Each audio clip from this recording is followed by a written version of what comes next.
On Father's Day, my daughter sent me a present box. My wife stood at the kitchen counter, arms folded, watching it like a stray animal. The tape was uneven, hurried. The return label was handwritten. I reached for a knife. "Don't open it," she said. I asked why. She didn't answer. She tilted the box toward the window. The cardboard sagged at one corner. Something dark had soaked through, dried stiff. I leaned closer and smelled copper. My hands stopped working. I set the knife down. I did not open the box. Instead, I picked up my phone and took 3 photos. One of the label, one of the stain, one of my wife's face when she realized I was not panicking. Then I stepped into the hallway and called the non-emergency number I had memorized years earlier for reasons I never explained to anyone. 10 minutes later, the police were in my kitchen. They wore gloves. They asked my wife to sit. They asked me to step outside. Through the open door, I heard the box being cut open. I heard one officer swear under his breath. I did not look back. I stared at the crack in our driveway that I had meant to fix for 15 years. That box did not contain what my daughter thought she sent. It contained proof that someone in my house believed I was disposable. At that moment, I understood 3 things with perfect clarity. First, the danger was not sudden. It had been prepared. Second, the person who prepared it believed I was slow, sentimental, and afraid of conflict. Third, if I reacted like the man they thought I was, I would not survive what came next. So I did nothing dramatic. I answered questions carefully. I let the officers take the box. I let my wife speak for herself. I said very little. Justice does not begin with shouting. It begins with patience, memory, and a decision to stop being underestimated. I did not yet know how far it went or how long it had been planned, but I knew I would not rush. I would listen. I would document. I would wait for them to mistake my silence for surrender and reveal themselves without realizing I was already writing the ending. That understanding settled quietly, like weight, and did not lift. It stayed with me there, that day. Before that Father's Day, my life would have looked unremarkable to anyone passing through it. I was retired in the official sense, though I still consulted 2 days a week for a logistics firm that liked my memory for numbers and my refusal to embellish. We lived in the same house we had bought 34 years earlier, a narrow brick place with low ceilings and a yard that never quite drained properly after rain. I handled the bills. My wife handled the social calendar. That division had worked, or at least it appeared to. My days followed a pattern I trusted. Wake early. Make coffee. Read the paper from back to front, including the classifieds, out of habit. Check accounts online, not because I expected surprises, but because I disliked surprises. Then a walk around the neighborhood. The same loop, nodding to the same people, none of whom knew much about me beyond my name and the dog I once had. My wife, Helen, had always been more expressive. She liked dinners, liked people, liked being heard. I had never minded that contrast. In our early years, it felt balanced. She spoke. I listened. I earned steadily. She managed the atmosphere of the home. That was the story we told ourselves. Our daughter, Claire, lived 2 states away. She called every Sunday. The calls were polite, sometimes warm, sometimes rushed. She sent gifts on holidays, always carefully wrapped, always accompanied by a note written in her neat, slanted hand. I saved those notes in a drawer, not sentimentally, but because I saved documents. Old habit. There were small things I noticed over the years, but I did not name them as warnings. Helen began answering questions for me when we were with others. If someone asked about my work, she summarized it inaccurately but confidently. I corrected her once. She laughed and said I worried too much about details. Mail started disappearing from the hall table. When I asked, she said she had sorted it. Some envelopes I never saw again. When I mentioned a missing statement, she said everything was online now and I should relax. I did not argue. I simply started downloading duplicates. Our joint accounts remained joint, but Helen developed a preference for handling anything that involved signatures. She said my handwriting had gotten shaky. It had not. Still, I let her sign birthday cards, then checks, then forms that arrived with her name printed first. I noticed she had opinions about my memory. She would correct me gently in front of others. "No, that wasn't last year," she would say. Or, "You already told them that." People smiled at me the way they smile at men they believe are slipping. I did not react. I made a note of it. The house itself changed subtly. Filing cabinets were moved. A lock appeared on the small study I used for consulting work. Helen said it was for privacy when guests stayed over. I did not push. I began keeping copies of my work on a separate drive I carried in my coat. My consulting income was modest but consistent. I liked that it was predictable. One afternoon, a payment arrived late. When I asked Helen if she had seen the deposit notification, she said she had forwarded it to me already. She had not. I said nothing. I called the firm directly the next day. They confirmed payment. I traced it myself. It had gone to an account I recognized, but one I had not used in years. At dinners with friends, Helen began making comments about my health. She asked if I had taken my pills. "I do not take pills." She laughed it off as a joke. Everyone laughed with her. I smiled and ate my food. Father's Day approached without ceremony. Helen asked what I wanted. I said nothing in particular. She suggested we host a small gathering. I declined. She shrugged, as if relieved. Claire called the week before. She sounded nervous, though she tried to hide it. She said she was sending something special. I told her she did not need to. She insisted. I thanked her and we ended the call politely. The morning the box arrived, I was not expecting anything dangerous. I was expecting a tie, perhaps a book. I was expecting normal. Looking back, normal was the cover story. The imbalance had been growing quietly, like mold behind walls. I had been watching it without acknowledging its shape. I had allowed small corrections to become authority, small omissions to become control. People often assume danger announces itself loudly. It does not. It sits at the table with you. It speaks in familiar voices, tells you that you are tired, mistaken, unnecessary. By the time that box arrived, the groundwork had already been laid. I had been positioned carefully as a man who would not question, would not resist, would not be believed if he did. That was the version of me they were planning for. They were wrong. The police did not tell me much that first day. They took the box, sealed it, and left with careful politeness. One officer asked me if I felt safe staying in the house. I said yes. He looked at me longer than necessary, then wrote something down. Helen did not look at me at all. When the house was quiet again, I went back to my routines. I made tea. I washed the cup. I logged into my accounts. I did not confront my wife. I did not call my daughter. I waited. 2 days later, I received a call from a detective whose voice suggested patience learned the hard way. He asked me to come in alone. Helen offered to drive me. I declined and took the bus, as I often did. It was important that nothing appeared urgent. The detective laid the contents of the box out on a metal table. A glass jar sealed. Inside it, a folded card soaked through with something dark and granular. Ash mixed with blood. The lab would confirm later what I already suspected from the smell. Animal remains burned poorly. A crude attempt at menace but not random. The card had my name on it. Inside was a message written in ink that bled where it had been damp. The handwriting was not my daughter's. It was careful, slow, practiced. Said only, "This is what happens when you don't listen." The detective asked me if I recognized the handwriting. I said no. He asked if I had enemies. I said no. He asked if my daughter had access to animals. I said she lived in an apartment and worked long hours. Then he asked about my wife. That question landed softly. No accusation, just an opening. I told him about the missing mail, the accounts, the comments about my memory, the lock on the study. I did not dramatize it. I listed it the way I would list discrepancies in a ledger.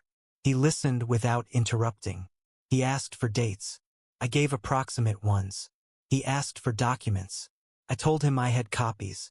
When I returned home, Helen was on the phone. She ended the call quickly when she saw me. She asked what the police wanted. I said they were following procedure. She nodded and said we should not worry Claire with details. I agreed. That night, after Helen slept, I unlocked the drawer where I kept records. Statements, emails, screenshots. Nothing illegal by itself. Just patterns. Money moved between accounts without explanation. Beneficiaries changed and changed back. Appointments made in my name that I had not attended. I found a folder I did not recognize on the shared computer. It contained scanned copies of my identification. My signature, clipped from old documents. A draft letter addressed to a financial institution, written as if from me, requesting changes I had never approved. The date was 3 months earlier. The next morning, Helen was unusually kind. She made breakfast. She asked about my sleep. She suggested we see a doctor together, just to put everyone's mind at ease. I told her I felt fine. That afternoon, I drove to the bank and asked to speak to a manager I had known for years. I did not accuse. I asked for a review. He printed records slowly, with a frown that deepened as pages stacked up. There were withdrawals I had not noticed because they were structured to look routine. Small amounts, regular intervals, always just below thresholds that might trigger calls. Someone had been practicing restraint. The beneficiary designations on 2 accounts had been changed, then changed back. The temporary beneficiary was my wife alone. The explanation field said, "Client request by phone." The voice recording, when we listened to it together, was not mine. It was a woman lowering her pitch, speaking deliberately, using details she had learned over decades. The manager looked at me and said we should escalate this. I told him I agreed, but not yet. I needed copies first. At home, Helen asked why I had been gone so long. I said the bus was delayed. She nodded, satisfied. That evening, she reminded me to sign a stack of papers she had placed neatly by my chair. I picked up my pen and signed one line where she indicated, then stopped. I said I was tired and would finish later. Her jaw tightened for half a second. Then she smiled. That night I did not sleep. I replayed conversations from years earlier. Small jokes about my forgetfulness. Offers to handle things for me. Gentle corrections that had trained others not to question her authority over my affairs. The box from Claire had not been intended to scare me into compliance. It was meant to establish a narrative. That I was confused. That I was receiving strange items. That someone else might be involved. If I protested too loudly, it would sound like paranoia. I realized then that this was not about money alone. It was about control. About shaping the story before I understood I was in it. The next call came from my daughter. She was crying. She said her card had been returned. Empty. She said she had mailed something weeks ago and Helen told her it must have been lost. I listened and said very little. I asked her to forward me the tracking number. She did. It showed delivery to our address. Signed for by someone whose name was not mine. That signature matched the clipped version I had found on the computer. By the end of that week, the shape of it was clear. My wife had been moving money slowly, testing boundaries, rehearsing authority. She had been laying groundwork to portray me as unreliable. The box was a miscalculation, but also a reveal. It showed impatience. I did not confront her. I did not change my behavior outwardly. I thanked her for dinner. I asked about her day. I let her believe the pressure had worked. Inside, something settled. Not anger, not fear, a narrowing. I understood now that I was not dealing with a single act, but a process. And processes can be documented, slowed, and reversed if one is willing to wait. So I waited. Confirmation does not arrive as a single moment. It arrives in layers, each one heavier than the last, until denial becomes more work than acceptance. By the time I reached that point, I was no longer surprised. I was only careful. I began by behaving exactly as expected. I forgot small things on purpose. I asked Helen to remind me of appointments I already knew by heart. I let her correct me in front of others without resistance. When she spoke for me, I nodded. When she suggested rest, I agreed. People relax when their assumptions are confirmed. In private, I verified everything. I requested full medical records from my physician, not because I needed them, but because I wanted timestamps and notes. There was an entry I did not remember authorizing. A consultation request, initiated by phone, expressing concerns about memory decline. The caller had been persuasive, according to the receptionist. She had known the names of medications I had never taken. I asked the office for the call log. They provided it without argument. The number matched Helen's mobile. I did not react. I filed the paper. I checked our home insurance policy next. A rider had been added 6 months earlier. Long-term incapacity coverage. The paperwork included my signature, a neat imitation that would pass a casual glance. The witness line was blank. The broker's notes mentioned urgency and family concern. I drove to the broker's office and asked for copies of everything. He hesitated, then complied. He asked if everything was all right. I said I was doing an audit. That word tends to end conversations. At home, Helen had begun keeping a notebook. She left it on the kitchen counter sometimes, face down, but not always. In it, she tracked my behavior. Meals eaten. Conversations repeated. Times I misplaced items. I recognized some entries. Others were inventions. The handwriting was steady, unemotional. It read like preparation. I understood then that confrontation would serve her purpose. An argument would become evidence. Anger would be reframed as instability. Even sadness could be used. The safest place for me was silence. I stopped keeping my records in the house. I rented a small storage unit 10 minutes away. I told Helen it was for old furniture.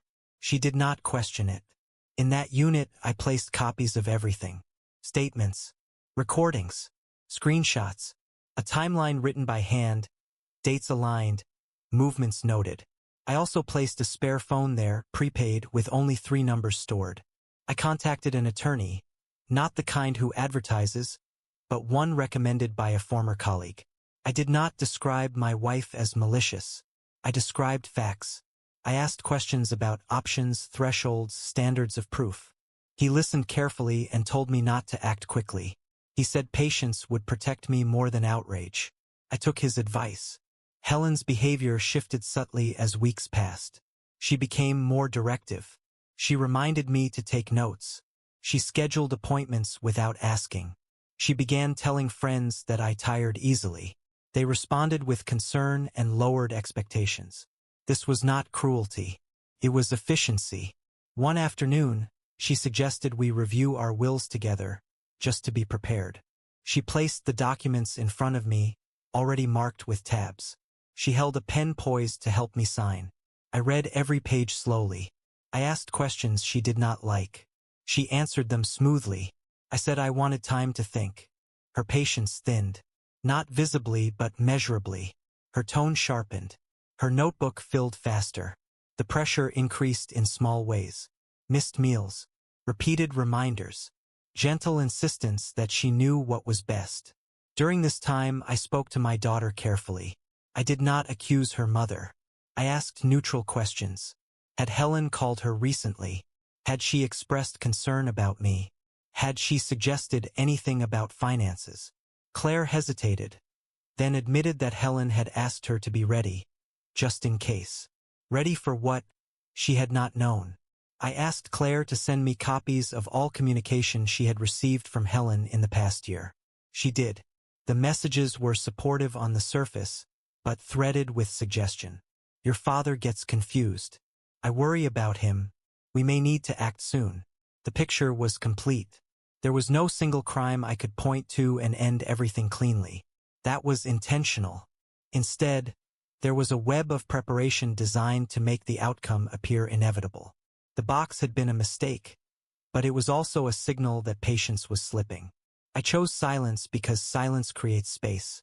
In that space, people fill the void with their own assumptions. Helen assumed progress. She assumed compliance.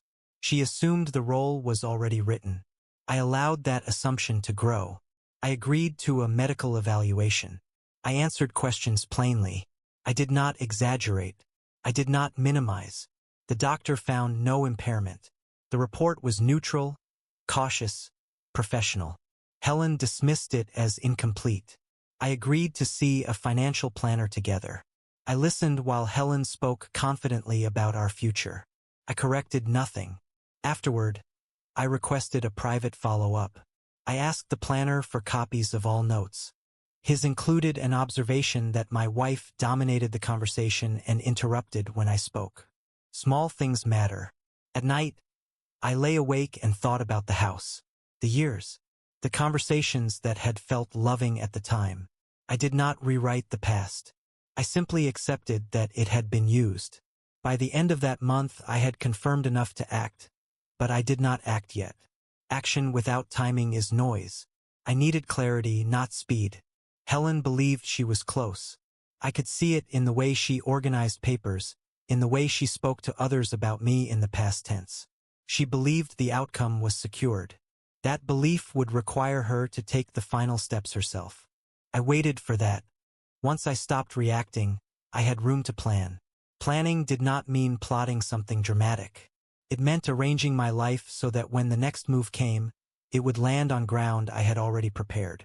The attorney and I met again, this time with more documents. He did not flinch when I showed him the notebook entries, the forged signatures, the call logs. He nodded slowly and said the pattern mattered more than any single act. He advised me to establish independent control without triggering resistance. Quiet separation before open conflict. The first change was logistical. I opened a new checking account in my own name at a bank Helen did not use. I redirected my consulting income there, explaining to the firm that I was simplifying. I left our joint accounts untouched. No sudden withdrawals. No alarms. Next, I updated my mailing address for anything sensitive. Statements, medical correspondence, legal notices went to a rented mailbox near the storage unit. Helen still sorted the mail at home and found nothing unusual.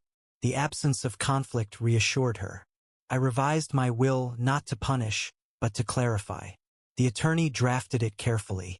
My daughter was named executor. The language was plain. No commentary, no accusations, just structure. We filed it properly and stored copies in 3 locations. I also signed a durable power of attorney, but not the one Helen had prepared. This one named my daughter as primary and my attorney as secondary. It required certification from 2 physicians. I scheduled those evaluations myself. Both doctors noted my composure, my clarity, my detailed recall of financial information. Their signatures mattered. Social positioning came next. I did not announce anything. I simply spoke more carefully when others were present. At dinners, I answered questions fully. When Helen corrected me inaccurately, I smiled and said, "I don't think that's right," then provided specifics. People noticed. Not enough to confront her, but enough to adjust their internal picture. I reconnected with an old friend who worked in accounting. We met for lunch. I did not complain. I described a hypothetical situation and asked how he would document it. He gave me a list. I followed it. At home, Helen's impatience grew. She asked why I was out so often. I said I enjoyed walking. She suggested again that we consolidate everything under her management to reduce stress. I said I preferred redundancy. She began arranging appointments without telling me until the last moment. I attended some and declined others. Each refusal was calm, documented by email. Patterns form when one keeps records. The final piece was the house. It was jointly owned, but the mortgage had been paid off years earlier with a lump sum from an investment I had managed.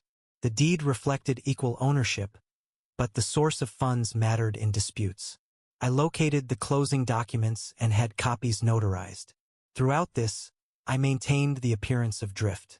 I misplaced my keys once, intentionally, and let Helen find them. I asked her to remind me of my sister's birthday.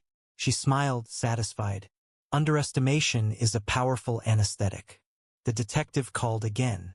The investigation into the box had stalled. No clear sender beyond my address. No fingerprints of note. I told him I understood. I asked him to keep the file open. He said he would. Helen believed time was on her side. That belief led her to compress steps she might otherwise have spaced out. She scheduled a meeting with a different attorney, one she said specialized in elder planning. She told me it was routine. I agreed to go.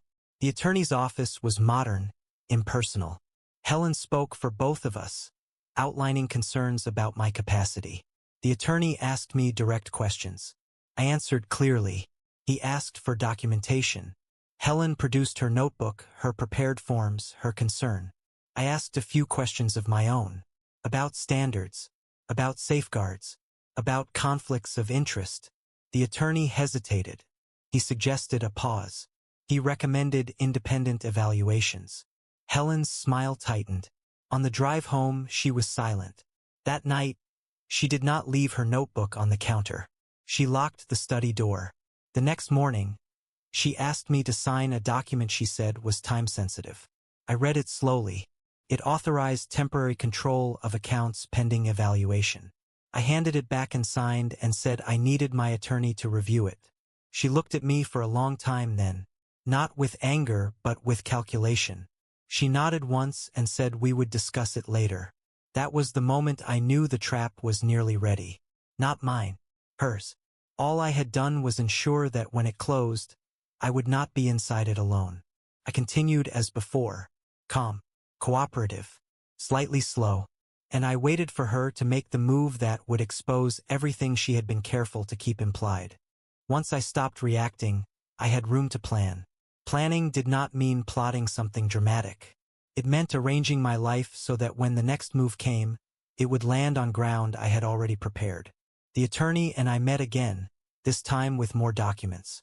He did not flinch when I showed him the notebook entries, the forged signatures, the call logs. He nodded slowly and said the pattern mattered more than any single act. He advised me to establish independent control without triggering resistance. Quiet separation before open conflict. The first change was logistical. I opened a new checking account in my own name at a bank Helen did not use. I redirected my consulting income there, explaining to the firm that I was simplifying. I left our joint accounts untouched. No sudden withdrawals. No alarms. Next, I updated my mailing address for anything sensitive. Statements, medical correspondence, legal notices went to a rented mailbox near the storage unit. Helen still sorted the mail at home and found nothing unusual. The absence of conflict reassured her. I revised my will not to punish, but to clarify. The attorney drafted it carefully. My daughter was named executor. The language was plain. No commentary, no accusations, just structure. We filed it properly and stored copies in 3 locations. I also signed a durable power of attorney, but not the one Helen had prepared. This one named my daughter as primary and my attorney as secondary. It required certification from 2 physicians. I scheduled those evaluations myself. Both doctors noted my composure, my clarity, my detailed recall of financial information. Their signatures mattered. Social positioning came next. I did not announce anything. I simply spoke more carefully when others were present. At dinners, I answered questions fully. When Helen corrected me inaccurately, I smiled and said, "I don't think that's right," then provided specifics. People noticed. Not enough to confront her, but enough to adjust their internal picture.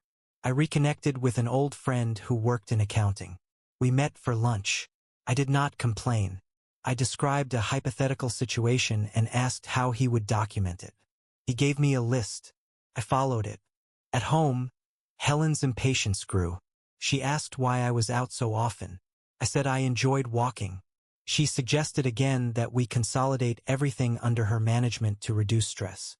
I said I preferred redundancy. She began arranging appointments without telling me until the last moment. I attended some and declined others. Each refusal was calm, documented by email. Patterns form when one keeps records. The final piece was the house. It was jointly owned, but the mortgage had been paid off years earlier with a lump sum from an investment I had managed. The deed reflected equal ownership, but the source of funds mattered in disputes. I located the closing documents and had copies notarized. Throughout this, I maintained the appearance of drift. I misplaced my keys once, intentionally, and let Helen find them. I asked her to remind me of my sister's birthday. She smiled, satisfied. Underestimation is a powerful anesthetic. The detective called again. The investigation into the box had stalled. No clear sender beyond my address. No fingerprints of note. I told him I understood.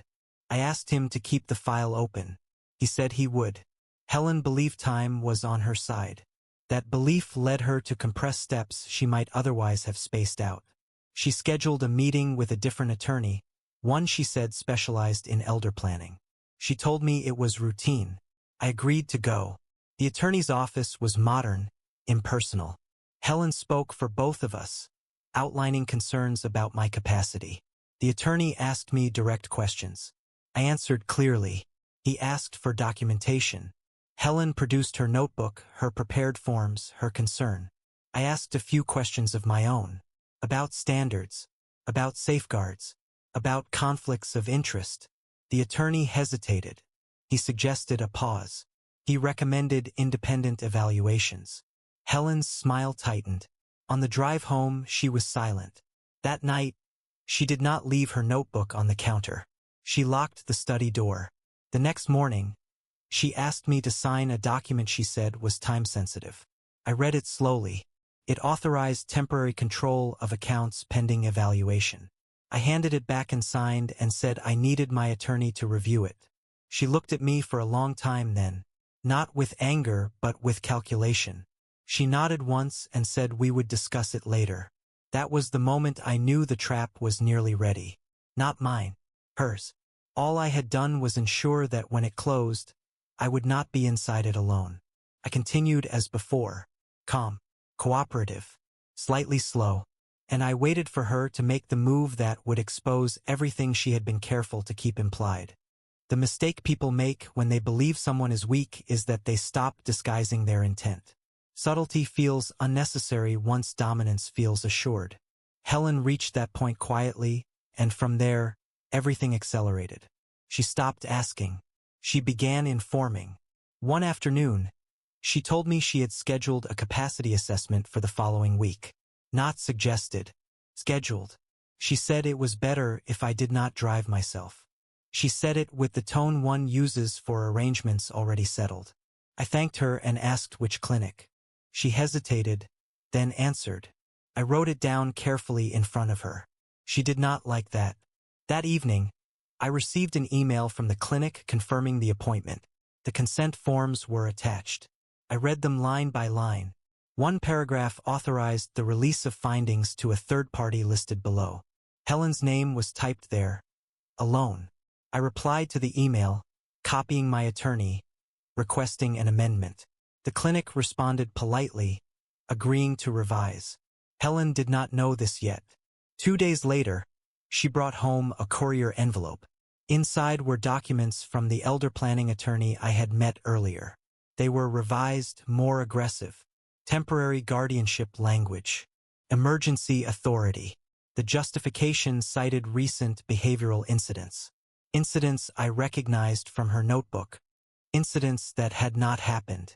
She placed the envelope on the table between us and said we needed to be realistic. She said this was for my own protection. She said the stress had become too much for her. I listened. When she finished, I said I would consider it. That night, she made a call from the study. She did not lower her voice enough. I heard my name. I heard the words next steps. I heard relief. The following morning, I went to the storage unit and retrieved the prepaid phone. I called the detective and asked if the case file could include additional information. He said yes. I sent him copies of the forged signatures and the insurance rider. He did not comment, but his tone changed. Then I did something Helen did not expect. I invited her sister to lunch. We had always been cordial, not close. She arrived curious. I did not accuse. I asked if Helen had mentioned concerns about me. She said yes. I asked what those concerns were. She listed them. I corrected each one calmly with dates and documents. Her sister frowned. She asked to see the paperwork. I showed her copies. People who have been given a story rarely expect evidence that contradicts it. The discomfort was visible. That afternoon, Helen returned home early. She was agitated. She asked where I had been. I said lunch. She asked with whom. I answered truthfully. She did not raise her voice. She did not need to. She said I was undermining her. She said this proved I was not thinking clearly. She said she would have to move faster. The next move came sooner than I expected. 2 days later, while I was out walking, Helen filed an emergency petition. She alleged sudden decline, erratic behavior, financial mismanagement. She attached her notebook, selected statements, and a letter from the elder planning attorney. She did not know that copies of the same documents already existed elsewhere, annotated, dated, and contextualized. A process server arrived at the house that evening. Helen accepted the papers with visible satisfaction. She handed them to me as if presenting a conclusion. I read them slowly. I said nothing. The hearing was scheduled for the following week. Helen believed this was the end. She began reorganizing openly. She packed items from my study. She told a neighbor she might need help managing things soon. She stopped pretending concern and shifted to efficiency. What she did not know was that filing the petition had created obligations she could not control. The court required disclosures, financial records, medical evaluations, witness statements, timelines. Her attorney requested my records. My attorney responded with ours. Side by side, the difference was clear. Her documents were selective, emotional, narrative-driven. Mine were dull. Dates, numbers, independent confirmations, third-party observations, physician notes that contradicted her claims. The clinic forwarded the revised consent forms to the court, showing my refusal to grant her sole access. The bank manager submitted a statement regarding the voice recording. The insurance broker provided notes about the forged rider. The detective added a supplemental report referencing the Father's Day package and ongoing investigation. Helen was forced to explain things she had expected to remain implied.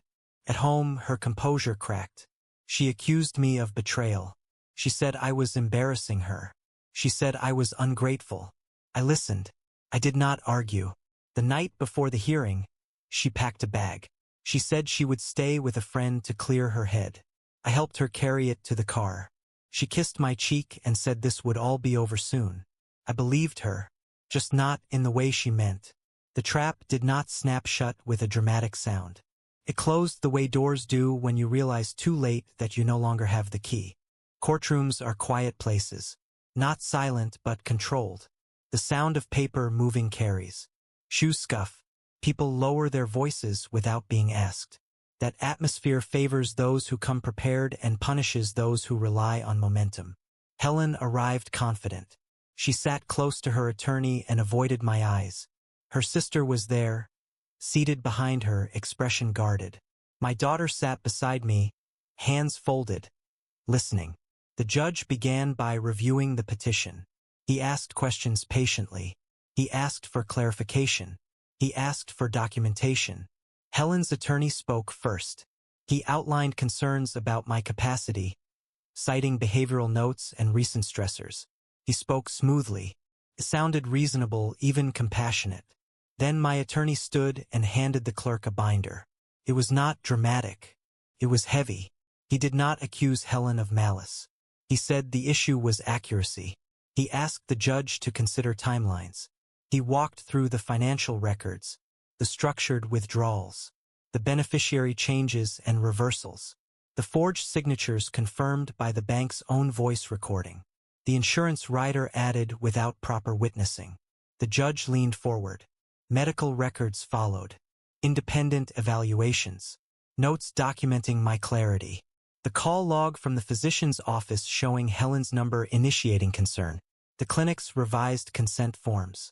The planner's observation that Helen dominated discussions and interrupted me. Each item was small. Together, they formed a pattern. Helen's attorney objected once, then stopped. He requested a recess. The judge granted it. In the hallway, Helen confronted me. Her voice was low, urgent. She said this was unnecessary. She said we could still resolve things privately. I told her we were already doing that. When court resumed, the judge asked Helen directly about the notebook. She explained it as caregiving diligence. He asked why incidents were not corroborated. She said she had been afraid to bother others. He asked why forged signatures appeared on multiple documents. She said she had helped me sign when I was tired. The judge did not raise his voice. He simply asked if she understood the legal definition of forgery. The detective's supplemental report was entered last. The Father's Day package. The altered contents. The attempt to establish a narrative of confusion. The investigation was ongoing, but the relevance was intent. The judge denied the emergency petition. He did not stop there. He ordered a full accounting of all joint finances. He appointed a neutral third party to review transactions. He issued a temporary order preventing either of us from unilaterally changing beneficiaries or disposing of assets. He advised Helen formally that misrepresentation in these matters carried consequences. Helen sat very still. Outside the courtroom, her attorney spoke to her in a voice meant to calm. She nodded without listening. Her sister left without saying goodbye. The accounting took months. It revealed more than Helen expected. Transfers justified as household expenses that funded a separate account. Consultations paid for under my name. Legal retainers I had never authorized. None of it was spectacular. It was methodical. The neutral reviewer's report was dry. That dryness made it devastating.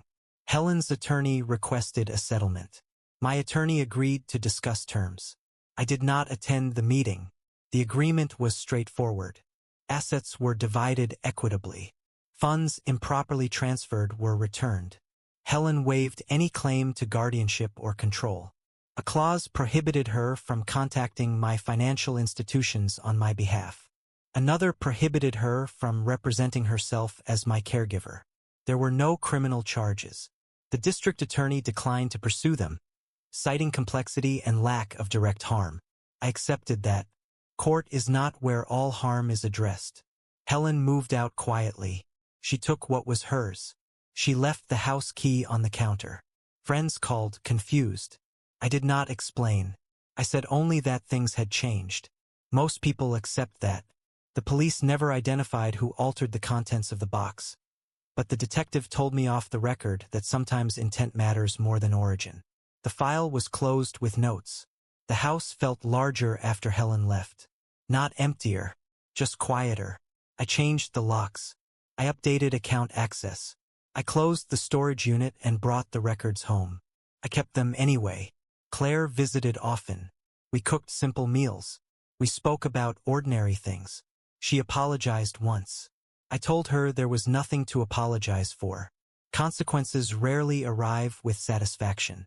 They arrive with finality. Helen lost the story she had been telling. She lost the authority she had assumed. She lost access. I lost a marriage that had already ended long before anyone said so out loud. What remained was structure. And structure, when restored, has a calming effect. Life did not improve all at once. It stabilized, which is different and, in the long run, more valuable. The first weeks after Helen moved out felt procedural. There were forms to submit, accounts to close, names to remove. I handled each task in the morning, one at a time, and stopped when I felt tired.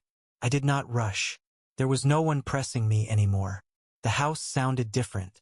Floors creaked in places I had forgotten. The refrigerator hummed louder than I remembered. At night, I slept without interruption. No late phone calls. No whispered conversations behind closed doors. Just quiet. I resumed my consulting work at the same pace as before. The firm had followed the court matter loosely. No one asked questions. They paid my invoices to the new account without comment. Predictability returned. Neighbors adjusted slowly. Some avoided the subject entirely. Others offered vague sympathy. I accepted it politely and changed topics. I did not need validation. I needed normalcy. My daughter became a steady presence. Not hovering, just present. She helped me reorganize the study. We found old notebooks from my working years. She laughed at my handwriting. I told her it had always looked that way. We established new routines. Weekly dinners. Short trips to the market. Occasional drives with no destination. Nothing ceremonial. Helen attempted contact once, through a mutual friend. She wanted to retrieve a lamp she said she had forgotten. I arranged for it to be placed on the porch at a scheduled time. We did not see each other. The financial review concluded quietly. The neutral party filed the final report. No further action was taken. The matter was considered resolved. I kept the documents anyway, not out of fear, out of habit. People assume aftermath means reflection. For me, it meant maintenance, making sure what had been corrected stayed corrected, updating passwords, reviewing statements, checking mail, small acts of attention that restore balance. I noticed my health improved, sleep deepened, appetite returned to something steady. I walked longer routes again. What surprised me most was not relief, but clarity. I understood now how easily authority can shift when left unattended, how narratives form in the absence of records, how politeness can be mistaken for weakness. I did not feel triumphant. I felt aligned. The house became simply a house again, not a stage, not a site of tension, just a place where things were where I left them. That was enough. The first weeks after the hearing were quieter, but not peaceful. Helen had moved out of the house, yet her presence lingered in small ways. Questions left on voicemail, her sister asking innocuous questions about schedules, and the occasional accidental email sent to my address instead of hers. Each of these moments reminded me that control is not won in a day. It is maintained deliberately. I returned to the house each morning, walking the rooms with deliberate attention. Every drawer, every filing cabinet, every folder was accounted for. I reorganized the study and replaced the locks, not as an act of paranoia, but as a physical reinforcement of boundaries. Things I had once considered minor, keys, spare documents, even the way I kept pens on the desk, were now symbols of stability. Claire began visiting more often. Her presence was grounding. We sorted through old documents together, laughing quietly at my handwriting, noting the precision of certain old ledgers. I shared no details about Helen, only practical matters, but I observed her questions carefully. Her curiosity was measured, which I preferred. She understood what needed observation without overstepping. Helen attempted indirect contact once, sending a message through a mutual friend about a forgotten lamp. I coordinated a neutral exchange on the porch. No words, no confrontation. The simplicity of that interaction reinforced my awareness. Control is quiet, not loud. Financially, the review mandated by the court concluded slowly. The neutral accounting revealed mismanaged transfers, unauthorized transactions, and inconsistencies in Helen's narrative. The report was factual, dry, but devastating. It validated what I had suspected for years. She had been methodical, careful, and deliberate, but her own overreach had created the proof I needed. With the financial and legal matters resolving, life began to stabilize. Not dramatically, but deliberately. I resumed consulting work at a measured pace. I maintained routines that had been disrupted subtly over the years, like monitoring statements, verifying accounts, and keeping copies of all correspondence. Even now, the quietness of the house had a new tone. It was neither tense nor empty. It was deliberate. Every sound, every creak of the floor, every hum of the refrigerator reminded me that I had restored order, not by confrontation, but by patience and observation. In this silence, clarity emerged. Authority regained does not always feel like triumph. It feels like air returning to a room that had been held underwater. And in that clarity, I realized the danger had never been sudden. It had been methodical, and methodical things can be anticipated and reversed with enough care. After the court hearing, the air in the house felt different. Not lighter, not relieved, but still. Quiet had weight now, and it pressed against every surface. I moved through the rooms slowly, taking note of details I had long ignored. The study, once the domain of subtle manipulation and hidden agendas, was now mine again. The filing cabinets were organized precisely, papers stacked neatly, labeled clearly, and cross-referenced. Every drawer had a purpose. Every folder had a record. I started with the financial records. The court had mandated a full accounting of all joint accounts, and I wanted to ensure nothing remained ambiguous.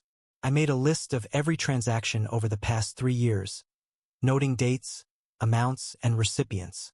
Some entries were ordinary, utilities, groceries, standard household bills. Others were not, small withdrawals to obscure accounts, payments for services I had never requested, subtle transfers that individually seemed innocuous but, in total, traced a careful pattern. I cross-referenced these with statements from the neutral reviewer the court had appointed. The reviewer's report was meticulous, almost surgical in its precision. Every withdrawal and transfer was documented, every unusual movement noted. The conclusion was inevitable. Helen had methodically repositioned funds and authority over years, always maintaining the appearance of ordinary management, but the discrepancy was now undeniable. I sent copies of my compiled records to my attorney. He examined them in silence, thumbs tapping slowly on his desk. Then he nodded. It's comprehensive. It leaves no ambiguity. She cannot claim ignorance, and any further attempt at unilateral control will be documented before she can act. I agreed silently. I did not feel triumph yet. It was procedural. Order had returned, not victory. Helen's first move after leaving the house was indirect. She contacted our mutual friend, the same one she had used to retrieve the lamp, and asked about some financial documents she claimed she had misplaced. I had anticipated this. My attorney responded politely on my behalf, acknowledging her request but confirming the documents were already under review. There was no confrontation, no escalation. The situation remained calm because I had established boundaries she could not cross without exposing herself. Next came the more delicate task, reallocating authority over accounts. I visited the bank personally, speaking with the manager who had witnessed several irregularities.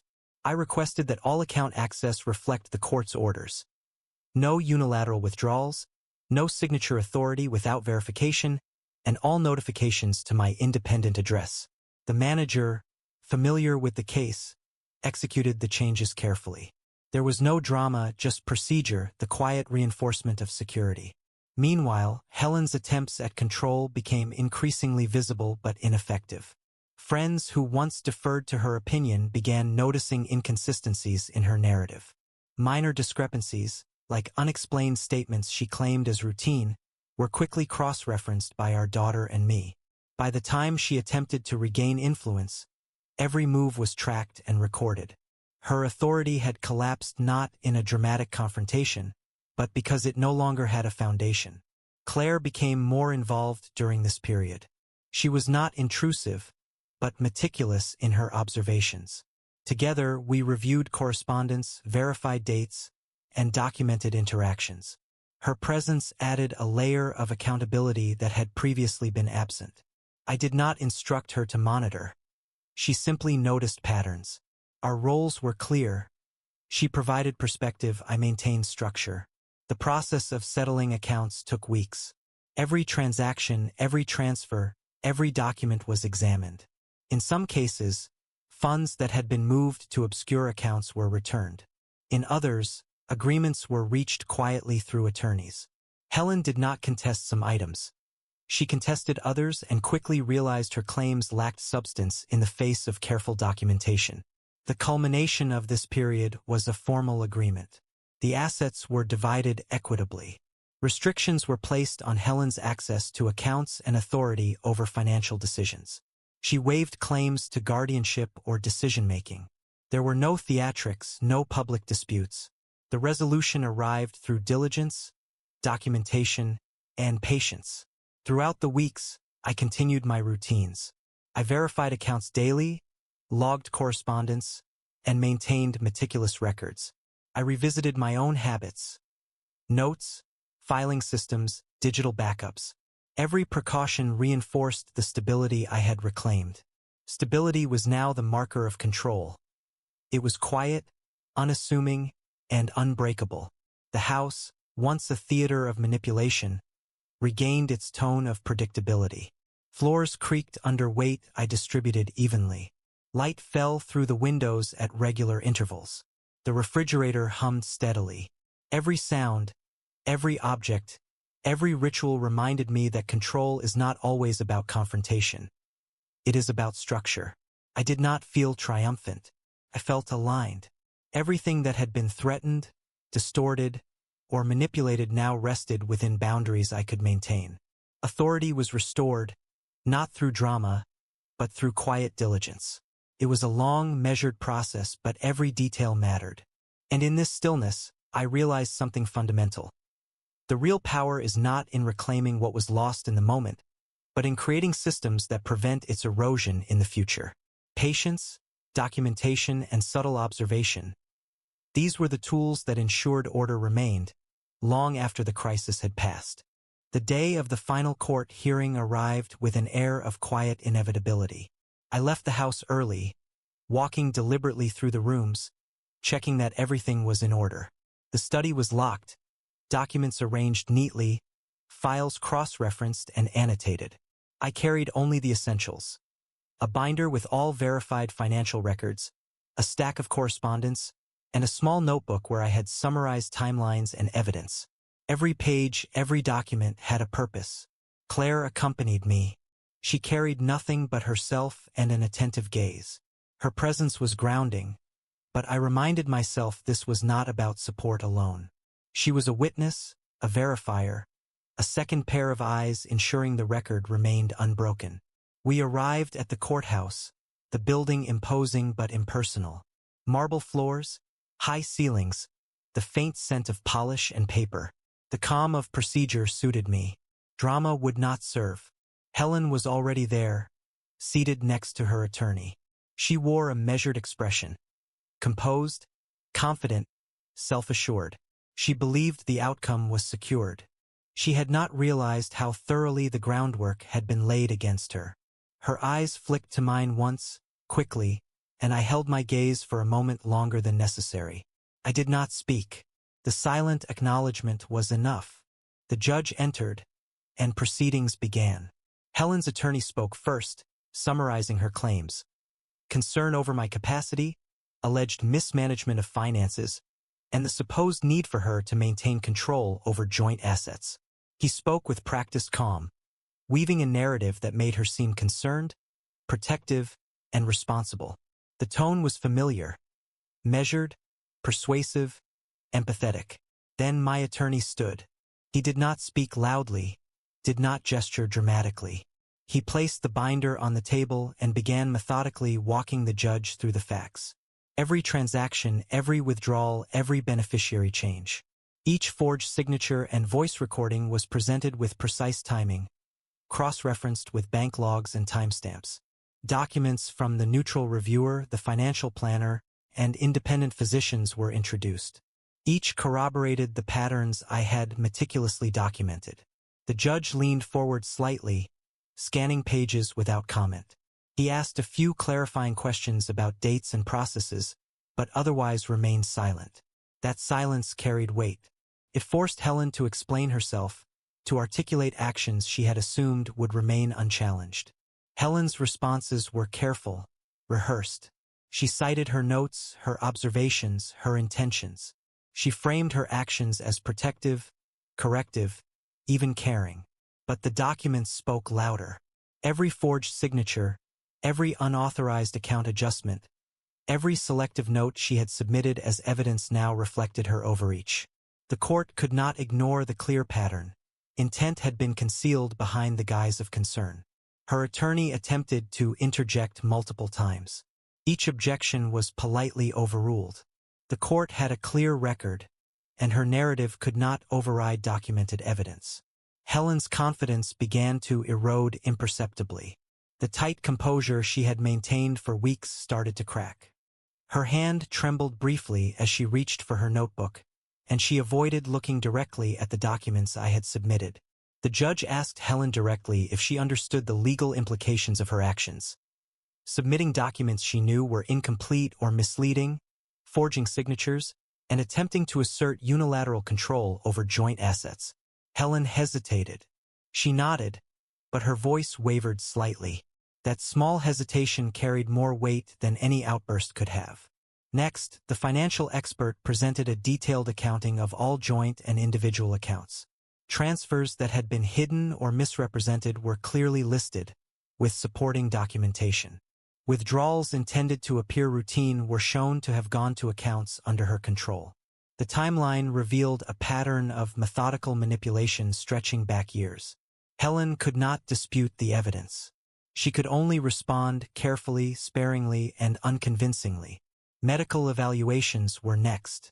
2 independent physicians confirmed my capacity, citing cognitive clarity, meticulous record-keeping, and detailed recollection of financial and personal information. Both had documented prior calls initiated by Helen, raising concerns that had been premature or unfounded. The court considered these carefully. These assessments neutralized one of her primary claims, that I required intervention or oversight. By mid-afternoon, the weight of the evidence had shifted the courtroom's energy. Helen's attorney attempted one final maneuver, suggesting mediation rather than adjudication. The judge considered it but declined. The documentation and verified accounts left little room for negotiation. Authority over assets, access to accounts, and decision-making would remain with me. Helen's claims were formally denied. The final judgment included specific, enforceable restrictions. Helen was barred from contacting financial institutions on my behalf. She was prohibited from representing herself as my caregiver or acting in any capacity that suggested authority over my personal or financial decisions. The court ordered full disclosure and rectification of all transactions she had manipulated. Any attempt to circumvent these orders would result in further legal action. Helen's reaction was subtle but revealing. She sat rigid, pale, scanning the documents on the table in front of her. Her attorney whispered in her ear. She nodded mechanically but did not speak. Her composure, the very thing she had relied upon to intimidate and manipulate, had lost its power in the face of patient, precise documentation. Outside the courtroom, she did not attempt confrontation. She left quietly, collecting her belongings and moving on. The absence of theatrics underscored the effectiveness of the methodical approach I had taken. No shouting, no dramatic reveals, just evidence, patience, and preparation. Claire and I walked back slowly, the courthouse echoing in silence behind us. She did not need to ask questions. We had observed, documented, and acted. The quiet alignment of authority was its own affirmation. At home, I walked through the rooms again. Every drawer, every folder, every object was accounted for. Control had been restored not through anger or drama, but through careful planning, patient observation, and unwavering documentation. The house no longer felt like a theater of manipulation. It felt like home. That evening I made tea not to celebrate, but as a ritual. I drank it slowly, listening to the hum of the refrigerator, the faint creak of the floors, the quiet alignment of space and order. I did not feel triumph, only steadiness. The kind of quiet that comes after storms that were survived through patience and attention rather than force. Helen was gone. Authority was restored. And in that restoration, I discovered that true power often arrives silently, gradually, and almost imperceptibly, until one day the world simply recognizes it. The weeks following the final court ruling felt different than I had anticipated. There was no sudden relief, no cathartic release. Instead, there was a steady, deliberate quiet that seemed to settle over the house, like dust after a storm. Each morning I woke to it, noting the familiar hum of the refrigerator, the soft creak of the floorboards, the filtered sunlight across the walls. Everything was in its place. Everything was accounted for. The world had returned to order, though the echo of disruption lingered in small ways I could not yet name. Helen did not contact me again directly.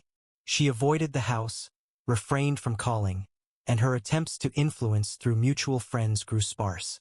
She had lost the authority she had assumed, and the court's judgment had formalized that loss. Yet her absence did not erase the patterns she had tried to establish over the years. Misplaced documents, subtle attempts to manipulate perceptions among friends and neighbors, small errors in shared bills. These reminders surfaced from time to time. They were minor, but each required attention. In the quiet of order, even the smallest disruption becomes obvious.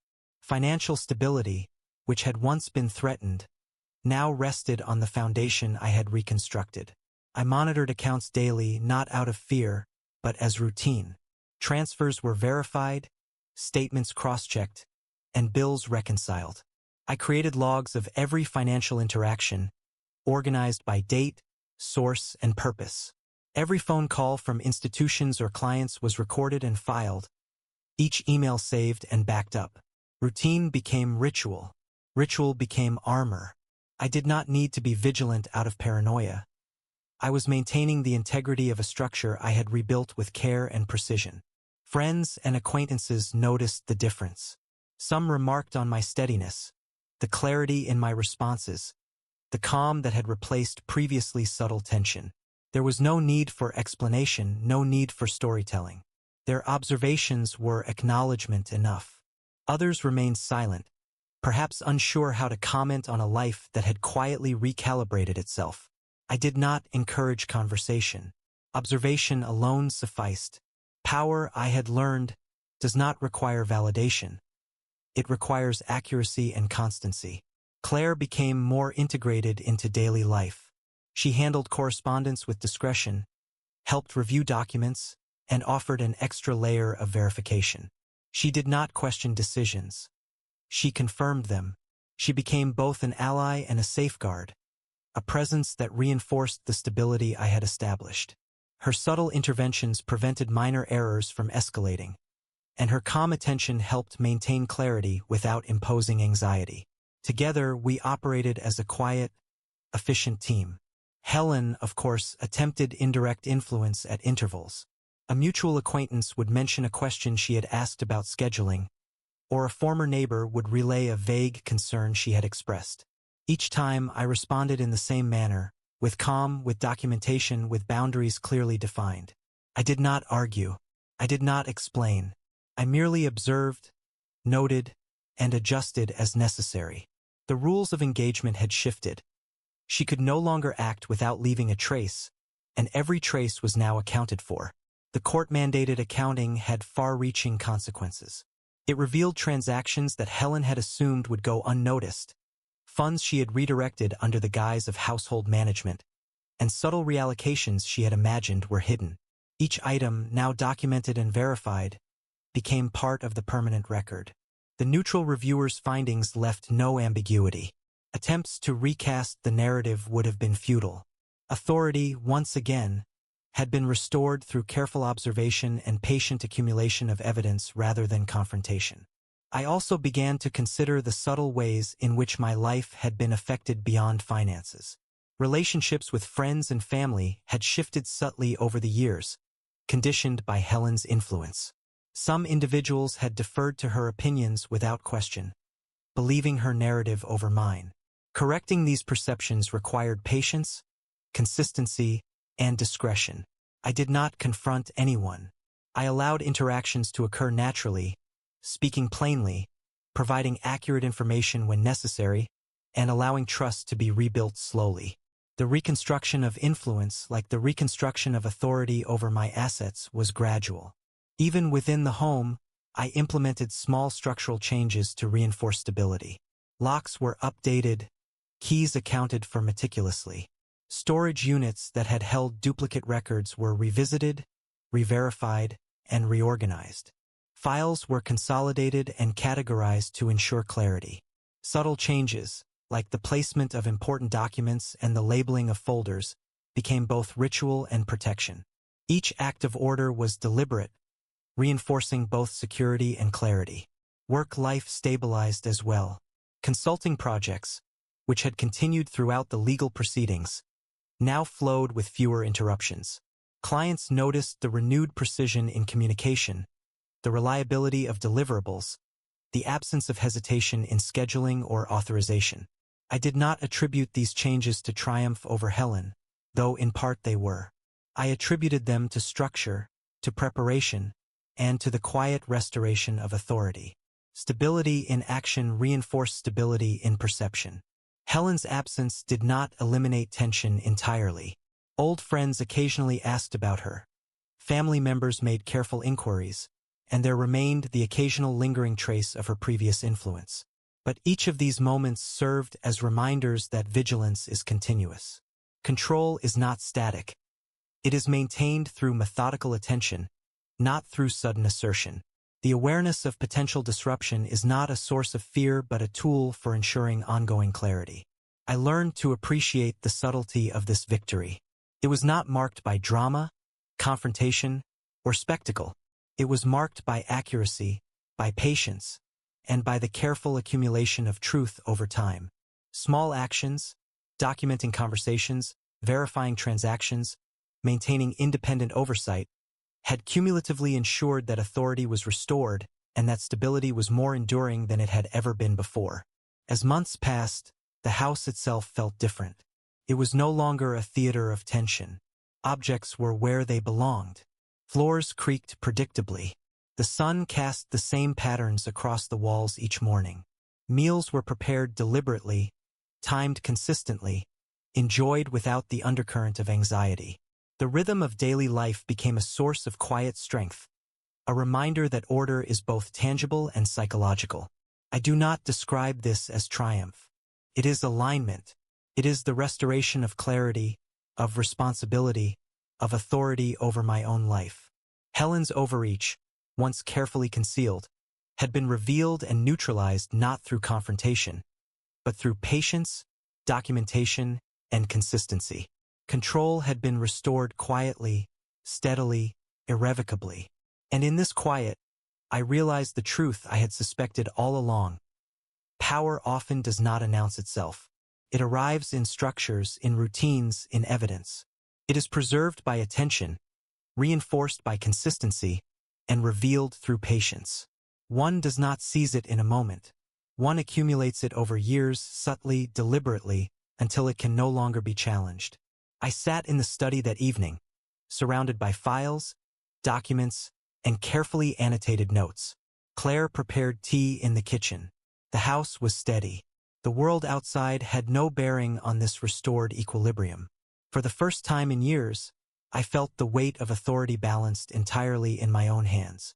And I understood, deeply, that true control is quiet, deliberate, and enduring. The weeks following the long-term accounting were deceptively calm. Helen's absence seemed total, yet I knew better. People who operate through control rarely vanish completely. They simply shift tactics. I anticipated subtle movements, quiet tests of boundaries, and indirect attempts to regain influence. And, true to form, they began appearing almost immediately. The first attempt was through mutual acquaintances. A former neighbor called casually, asking about minor discrepancies in household payments. The tone was light, conversational, almost apologetic, but I noted it carefully. These were not accidents. Helen had been planting seeds, testing whether her influence could resurface through third parties. I replied with simple, factual statements, never engaging in speculation or debate. Every response was deliberate, documented, and verifiable. The call ended with clarity. No ambiguity remained. Next, Helen attempted correspondence. She sent a formal letter requesting clarification on the allocation of certain minor assets, phrased as a concern for clarity rather than authority. I forwarded the letter to my attorney immediately, who drafted a precise, neutral response. Every item was addressed, every question answered, every potential loophole closed. The letter returned to Helen with no opportunity for misinterpretation. Each interaction reinforced a principle I had long understood. Structure neutralizes manipulation. Helen escalated subtly. Through a financial institution she had previously attempted to influence, she inquired about recent account activity. The bank, fully briefed by my attorney and aware of the court's ruling, referred her to legal channels and declined to provide details. She could no longer operate behind the curtain of assumed authority. Every move she made now required disclosure, traceability, and verification. The tools she had relied upon for years, secrecy, selective narrative, assumed control, had been stripped away. I continued reinforcing boundaries at home. Locks were updated, access codes changed, files reorganized. The study, once a space of subtle intrusion, became a fortress of order. Every document, every financial statement, every note was cross-checked against independent records. The act of organization itself became an ongoing assertion of authority. Stability was reinforced not through confrontation but through meticulous attention. Helen attempted one last maneuver. She approached a distant family member, hoping to enlist support for a mediation she framed as reconciliation. She claimed concern for my well-being and painted herself as a stabilizing influence. The family member, previously unaware of the extent of her manipulation, had received a detailed summary from my attorney and from Claire, who had witnessed many of Helen's indirect attempts. When presented with evidence, they politely declined involvement. Helen's narrative held no weight. Her credibility, once assumed, had eroded. Around this time, small reminders of her prior influence surfaced. Documents with her handwriting, notes she had left, minor discrepancies in shared calendars. Each instance could have created confusion, could have sown doubt. But now, every detail was verified, cross-referenced, and accounted for. Nothing remained untracked. The house, the accounts, the records, every element of authority rested firmly in my control. The legal system, once slow and procedural, now served as a reinforcement mechanism. Every interaction Helen initiated that approached the threshold of authority was met with formal responses, court-mandated oversight, or documented verification. The network of support I had constructed, attorneys, Claire, neutral reviewers, institutional safeguards, acted as both deterrent and buffer. Attempting influence required resources, energy, and risk, and Helen's repeated failures made each subsequent move riskier. Helen did not escalate beyond these indirect attempts. No confrontation, no legal filings, no surprises. The pattern of slow, patient observation, documentation, and methodical verification had neutralized her capacity to act. Over time, her presence faded entirely, leaving only traces of her past attempts to control. She retained the assets allocated to her legally, but her influence over decisions, routines, and structures had been permanently curtailed. Authority, once challenged, had been restored not through aggression, but through deliberate patience and clarity. This period also revealed the psychological consequences for Helen. Those who operate through control often mistake dominance for permanence.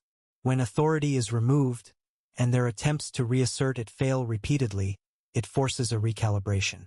I noticed subtle changes through indirect channels. Fewer inquiries, hesitancy in correspondence, avoidance of mutual acquaintances. The overreach that had once been calculated and deliberate now carried risk she could not afford. The legal and procedural safeguards I had established had created consequences that extended beyond immediate control. They created restraint, a natural barrier to further manipulation.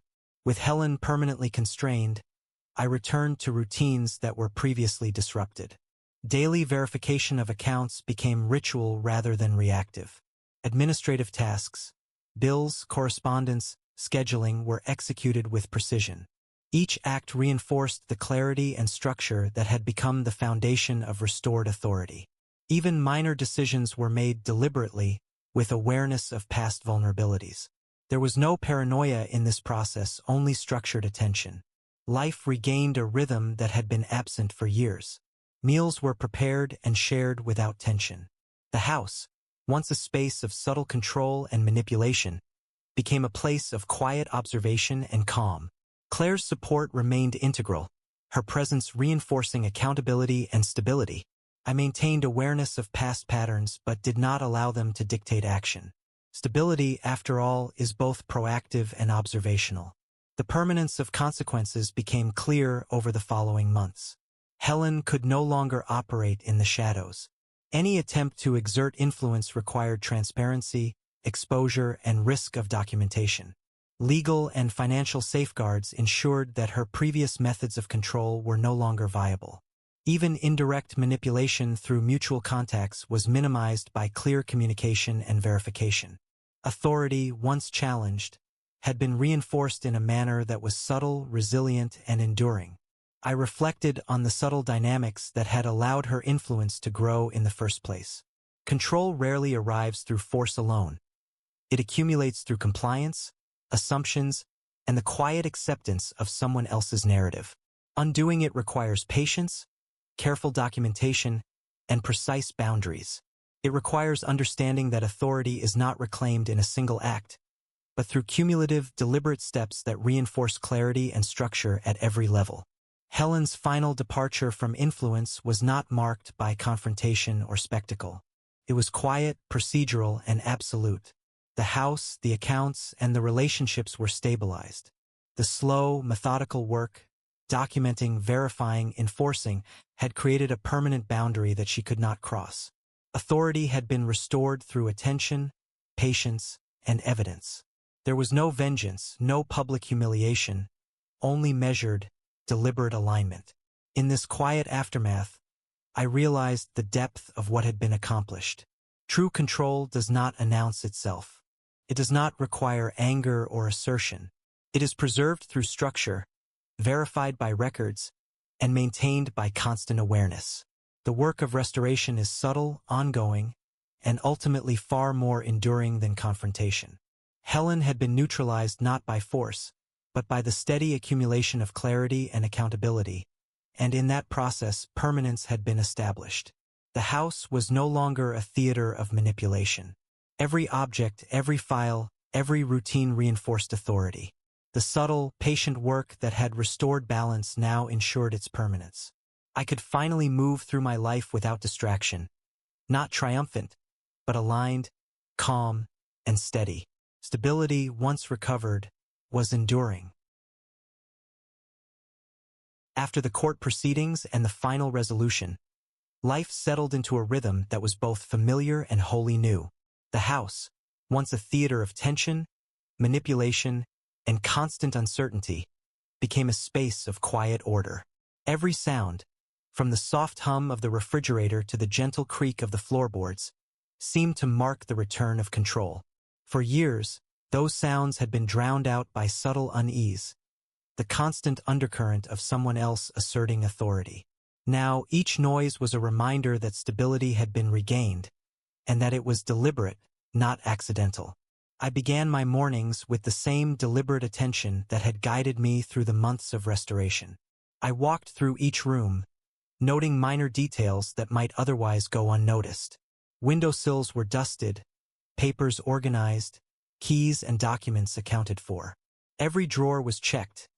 Every file was verified against the records I had compiled. Small things, like the placement of books on the shelves or the neatness of the kitchen counter, became markers of regained order. They were not symbolic gestures. They were practical confirmations that everything was where it belonged. Claire became a central part of this restored life. Her presence was neither intrusive nor performative. It was supportive, observant, and precise. Together, we went through correspondence, reviewed account statements, and ensured that every interaction, whether personal, legal, or financial, was documented and traceable. She helped maintain vigilance without needing to assert authority herself. Her quiet attentiveness became part of the structure I had built, reinforcing the stability I had painstakingly restored.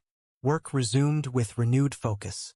Consulting projects, which had continued sporadically through the legal turmoil, now flowed smoothly.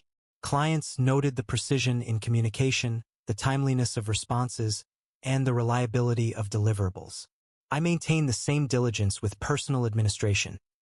Bills were reconciled promptly, correspondence verified, and minor discrepancies addressed immediately. The difference was subtle but palpable, a steadiness that reassured others without fanfare.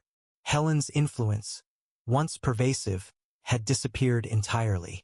She made no further attempts at direct contact, and the court's restrictions prevented indirect manipulation through banks or mutual acquaintances. Any residual attempts were minor, intercepted by the safeguards I had established. I did not monitor them obsessively, but awareness of potential disruption became routine. Where she had once moved through my life like a quiet force, now she existed only in the records, documented, constrained, and ultimately powerless. The legal and procedural safeguards, combined with meticulous documentation, had created permanent boundaries. I reviewed these occasionally, not out of fear but as reinforcement. Every step I took, every precaution I maintained, ensured that past vulnerabilities could not be exploited again. Locks were updated, access codes changed, and files reorganized periodically. Even minor habits, how correspondence was handled, how accounts were managed, were observed with consistency. The pattern was clear. Authority is preserved not through force, but through structure, patience, and ongoing attention. Socially, life regained equilibrium. Friends and acquaintances returned to normal interactions, noticing a calm steadiness rather than tension or drama. Some asked subtle questions about past events, but I provided only factual, measured responses. There was no need to justify decisions or revisit conflicts. Over time, trust was rebuilt quietly, without grand gestures, through consistency, clarity, and reliability. Relationships, like finances and household routines, required deliberate maintenance to remain balanced. The house itself became a reflection of restored order. Every object, from furniture to personal belongings, was placed deliberately. Minor irritations, like misplaced utensils or documents, were addressed immediately to prevent the reintroduction of chaos. Even the rhythm of daily life, meals, routines, walks, became a source of reassurance. The familiarity of these routines provided both comfort and authority. They reminded me that control was no longer tenuous, but permanent, grounded in consistent observation and deliberate action. I noticed subtle psychological changes in myself during this period. The tension, hypervigilance, and quiet apprehension that had marked previous years began to ease. Sleep returned in its full depth, undisturbed by anxious thought. Appetite normalized. Walks became longer, deliberate exercises in presence rather than necessity. Awareness remained sharp, but it was no longer anxiety-driven. Stability allowed focus, reflection, and measured attention to flourish. Financially, everything was transparent. Accounts were consolidated, transactions verified, and every document cross-checked against the neutral reviewer's report. I no longer feared hidden withdrawals or unauthorized transfers. Authority over assets had been restored completely. Helen retained only what was legally hers, but she no longer had the means or opportunity to manipulate decisions. Every financial decision I made was deliberate, informed, and independently verifiable. The restoration of clarity in this domain reinforced the broader sense of stability in life. Claire and I maintained routines that were both practical and grounding. Meals were prepared and shared deliberately, schedules were followed consistently, and small household projects were completed with care and attention. These acts, though mundane, became symbolic affirmations of restored control. Stability in daily life is often overlooked, but it carries as much authority as legal rulings or financial oversight. Each day, the house, the accounts, and the routines reinforced one another, creating an ecosystem of equilibrium. Occasionally, reminders of Helen's prior influence would surface: a note left behind, a document with her handwriting, a minor calendar discrepancy. Each time I addressed it systematically. Every instance was verified, recorded, and corrected. No overreaction was necessary. The process itself, disciplined and deliberate, was the deterrent. It ensured that attempts to reassert control would not succeed. Authority, once restored, was maintained not by confrontation but by sustained vigilance and methodical attention. Friends, colleagues, and acquaintances noticed the change in me, often commenting on calm composure, clarity, or steadiness. I never boasted, never explained beyond necessity. Power, I had learned, is best observed, not announced. Its effectiveness lies in subtlety, in the quiet assurance of order, and in the disciplined maintenance of boundaries. Those who once assumed weakness now recognized competence, even if silently. Ultimately, life had returned to balance. Helen's attempts at influence were neutralized, permanently constrained by legal, procedural, and structural safeguards. The house, the accounts, and the routines reflected authority restored. Patience, documentation, and deliberate observation had accomplished what confrontation never could. The quiet stability that now permeated every aspect of life was not accidental. It was intentional, methodical, and enduring. I did not feel triumphant. I felt aligned. Each action, from organizing files to maintaining routines, reinforced a sense of calm authority. Life was steady, predictable, and resilient. The past, though remembered, no longer dictated the present. Authority had been reclaimed not with anger or spectacle, but through meticulous attention, patience, and quiet control. In this restored life, I understood the subtle truth of power. It is preserved not by force, but by vigilance, structure, and measured patience. Control is maintained through systems, routines, and deliberate observation. Those who underestimate quiet authority often fail to recognize its permanence until it is fully established. And now, for the first time in years, the world around me reflected that permanence. The months that followed the final court ruling passed without incident, but they were far from idle. Life had returned to a rhythm, yet it required constant attention to maintain the clarity and authority I had painstakingly restored. Every morning began with the same deliberate walk through the house, checking the rooms, reviewing documents, ensuring that everything, from accounts to files to household routines, was accounted for and correctly positioned. The act itself was grounding. It reminded me that authority is not a one-time achievement but a sustained practice. Claire remained an integral part of this daily routine. She handled correspondence, helped organize schedules, and observed minor inconsistencies without overstepping. Her presence was subtle but effective. She provided verification and insight, confirming details I might have otherwise overlooked. Together, we maintained an equilibrium that had once seemed impossible. It was not about partnership in the dramatic sense but about a shared dedication to the maintenance of order. The house itself had taken on a new tone. Every object, every drawer, every filing cabinet was in its place. The floorboards creaked predictably. The sunlight fell in the same patterns it always had. Even the kitchen, once a space of tension over minor disagreements, became a measured routine. Meals prepared deliberately, supplies accounted for, schedules followed with exactitude. These small, mundane acts became markers of authority, confirming that stability was now ingrained, not imposed.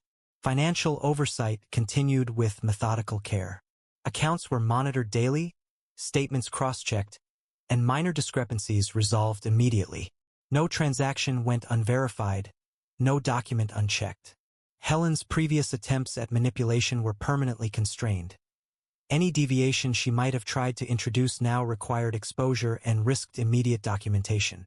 The legal safeguards, combined with personal diligence, had created a system that allowed authority to remain intact without constant confrontation. Helen's influence had effectively vanished. She made no direct contact, and her attempts to operate through third parties had long since been neutralized. Occasionally, inquiries arrived through mutual acquaintances or distant family members, but every interaction was handled systematically, documented, and responded to with clarity. She remained a presence only in the past, a shadow whose authority had been permanently curtailed. The subtle social consequences were striking. Friends, colleagues, and neighbors noticed a change, often commenting on calm composure and steadiness. Yet none of these observations required explanation. The quiet assertion of order had a weight that spoke for itself. People who had once assumed weakness now observed competence, even if silently.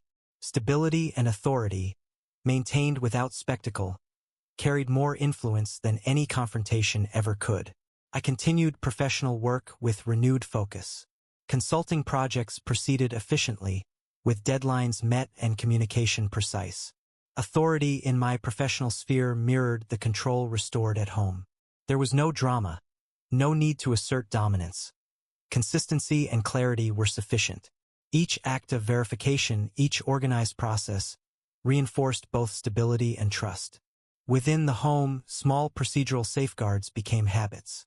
Filing systems were regularly updated, keys accounted for, documents backed up in multiple formats. Minor adjustments, verifying correspondence, checking account statements, confirming schedules, were performed as matter-of-course actions. Every small act reinforced the structural stability that now governed my life. Control was embedded in routine, subtle yet unassailable. Psychologically, life became lighter. The tension and hypervigilance that had once defined daily existence had eased. Sleep was deep and uninterrupted. Walks became meditative exercises in presence. Meals were enjoyed deliberately, not with anxiety or suspicion. Awareness remained sharp, but it was not driven by fear. The equilibrium achieved was not fragile. It was reinforced continually through attention, care, and methodical observation. Even reminders of past disruption no longer carried threat. Old notes, documents, and minor artifacts left by Helen were reviewed occasionally but never caused anxiety. Each instance was documented, verified, and stored. There was no emotional reaction, only methodical attention. Her attempts to regain influence were not dramatic but predictable, and predictability allowed preemptive containment. Authority was maintained not through reaction but through anticipation and structured oversight. Daily routines became both practical and symbolic. Morning walks, meal preparation, correspondence review, and household management reinforced order. Each routine acted as a safeguard, a subtle assertion of control. The home, the accounts, and the schedule together formed a system of quiet authority, impervious to external manipulation. Even small gestures, like the placement of a book or the arrangement of documents on a desk, became part of this framework. Over time, I noticed subtle changes in myself. Calmness replaced tension. Awareness replaced suspicion. Patience, long practiced during the legal battles and documentation phase, became instinctive. Authority no longer required vigilance born of fear. It existed as a natural consequence of the systems I had built. Helen's absence no longer needed to be managed. Her lack of influence was permanent, reinforced by procedural safeguards, documentation, and daily observation. The restoration of life extended beyond material and procedural stability. Relationships with family and friends flourished under the absence of tension and manipulation. Interaction became measured, deliberate, and balanced. Trust was rebuilt slowly but effectively, without discussion of past conflicts. Authority and clarity were evident in behavior and routine, allowing others to interact with confidence and understanding. Even in moments of reflection, I recognized the subtle but crucial lesson. Real power is often quiet.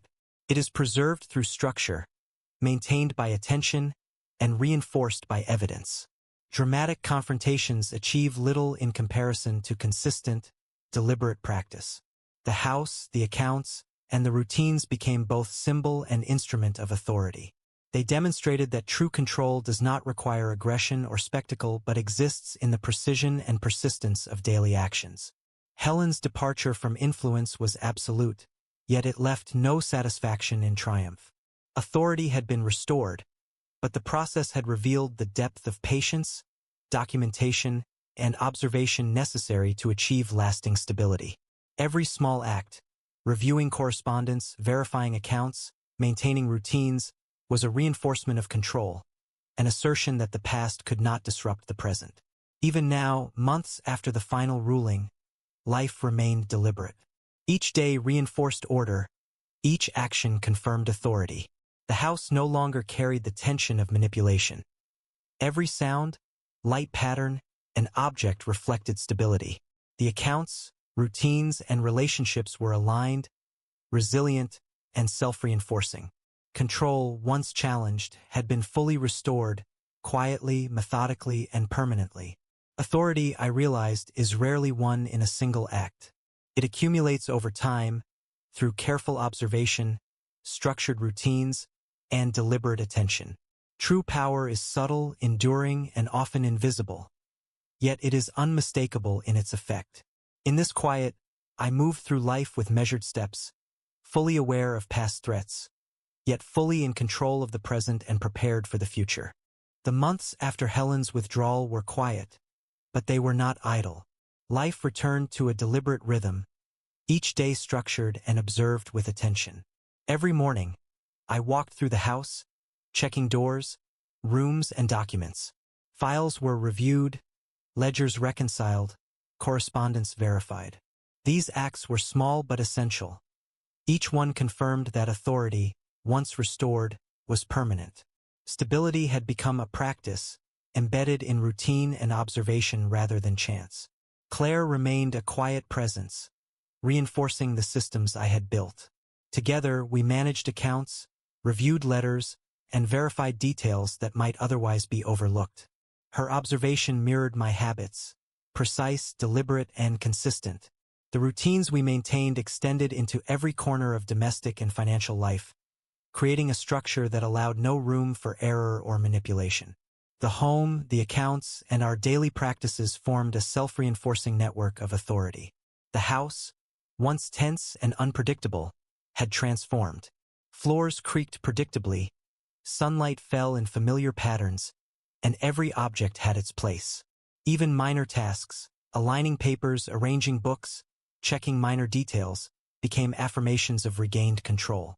The environment itself reflected the authority I had rebuilt. Stability was no longer fragile.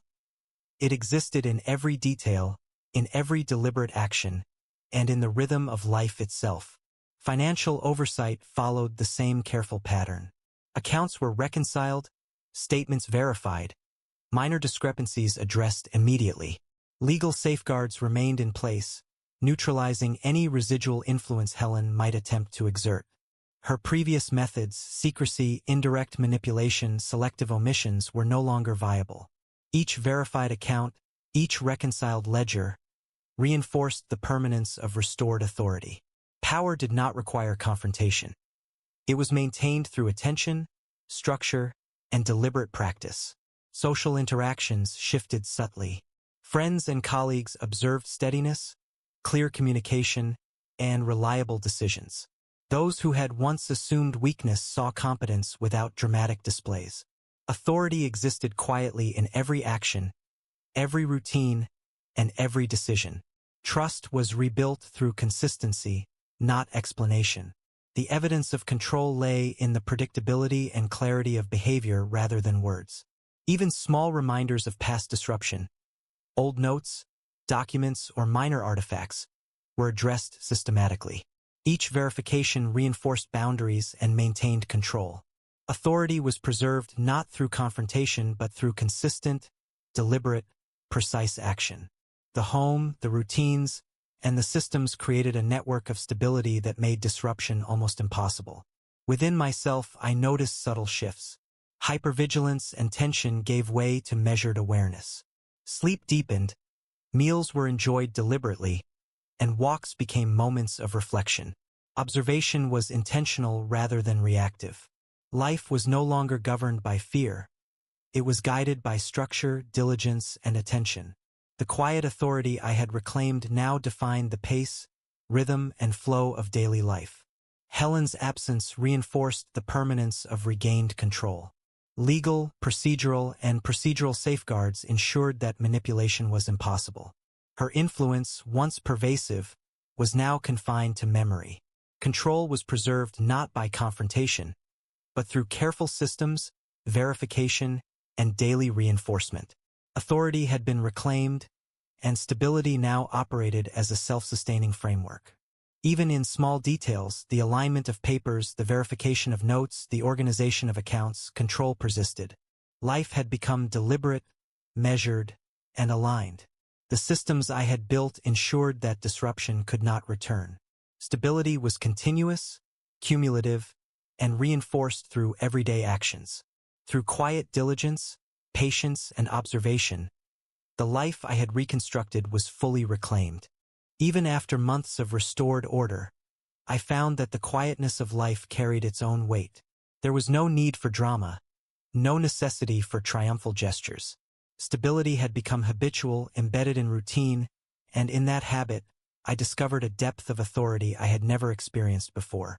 It was subtle, almost imperceptible to anyone who had not witnessed the slow dismantling of manipulation and the careful rebuilding of structure. Yet it was absolute. Every room, every document, every transaction, every conversation carried the mark of deliberate, sustained control. I often walked through the house in the early hours, alone. The light from the east window fell across the floors in familiar patterns, dust motes floating in the beams like tiny, deliberate reminders of continuity. I would pause at the study door, observing the room that had once been a theater of subtle power struggles. Every drawer locked, every file labeled, every ledger verified. The room was no longer a battleground but a testament to persistence. It reminded me daily that authority is preserved through attention, not force. Claire remained by my side, not as a protector but as a partner in maintaining equilibrium. She was precise, discreet, and patient, qualities I had learned to rely upon throughout the ordeal. Together, we reviewed correspondence, reconciled statements, and verified routines, ensuring that the systems I had put in place remained intact. Our work was quiet but purposeful. It required no drama, no confrontations, only diligence. Even minor discrepancies were addressed immediately, as though the act of verification itself reinforced the boundaries we had painstakingly established. Helen's influence had been entirely neutralized, but that knowledge did not allow complacency. I understood that those who seek control rarely disappear entirely. They adapt, waiting for cracks to exploit. Awareness remained constant, but it was no longer anxiety-driven. Observation had become methodical, procedural. The difference between vigilance and paranoia was clear. One strengthens authority, the other corrodes it. I had learned to act only when evidence demanded it, and the impact of each action was amplified by the calm with which it was executed. The routines I had established extended beyond oversight. Meals were prepared and shared deliberately, conversations structured but natural. Walks were taken in quiet reflection, where observation of the world outside mirrored the attention I maintained inside. Every interaction with friends, colleagues, neighbors was measured, not in a performative sense, but in a deliberate clarity that left no ambiguity. Those who once assumed weakness now recognized the steadiness of authority. No declaration, no confrontation, only the undeniable effect of consistent structure. Even the smallest details mattered. The placement of a pen on the desk, the alignment of papers on a counter, the verification of a note left by a previous inhabitant. These actions reinforced control. The house itself became an instrument of authority. Objects, routines, and light patterns formed a network of subtle markers that communicated stability. Every day that passed without disruption was a confirmation that the systems I had established were enduring. Financial stability mirrored this domestic equilibrium. Accounts were reconciled daily, statements verified, and minor discrepancies corrected before they could evolve into larger issues. The legal safeguards, combined with methodical observation, ensured that no manipulation could be attempted without leaving a trace. Helen's previous strategies, secrecy, indirect influence, selective documentation, were now impossible. The permanence of these safeguards reinforced the authority I had reclaimed, creating a sense of quiet invulnerability grounded in diligence rather than confrontation. Socially, life had regained a natural flow. Friends returned to interactions without tension, colleagues observed precision without needing explanation, and neighbors noticed calm authority in small gestures. I did not boast, nor did I elaborate. Subtlety was the tool of enduring influence. Authority is often measured not by what is said, but by the absence of disruption, the consistency of behavior, and the clarity of boundaries. Those who underestimate quiet authority rarely recognize it until it has become absolute. Even within myself, change had occurred. The hypervigilance and tension that had marked previous years had softened into deliberate, mindful observation. Sleep became deep and restorative, free of anxiety-driven dreams. Appetite normalized. Focus returned to work and daily life without the overlay of constant suspicion. Awareness remained sharp, but it was intentional rather than reactive.